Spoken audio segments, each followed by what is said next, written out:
ಅತಿ ಹೆಚ್ಚು ತಾಜಾ ಡುರಿಯನ್ ಹಣ್ಣು ರಫ್ತು ಮಾಡುವ ದೇಶ ಥಾಯ್ಲೆಂಡ್. ಎಲ್ಲ ಕಡೆಯಿಂದ ಆಮದು ಮಾಡಿಕೊಳ್ಳುವ ದೇಶ ಚೀನಾ.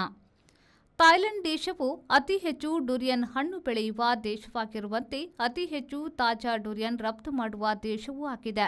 ಜಾಗತಿಕ ತಾಜಾ ಡುರಿಯನ್ ಹಣ್ಣಿನ ರಫ್ತಿನಲ್ಲಿ 91% ಏಕಸ್ವಾಮ್ಯ ಥಾಯ್ಲೆಂಡ್ ಹೊಂದಿದೆ. ಜಾಗತಿಕವಾಗಿ $47.76 ಕೋಟಿ ಮೌಲ್ಯದ ಡುರಿಯನ್ ಹಣ್ಣು ರಫ್ತಾಗುತ್ತದೆ. ಮೌಲ್ಯದ ರೀತಿಯ ರಫ್ತು ಸ್ಥಾನಮಾನ ಮುಂದಿನಂತಿದೆ.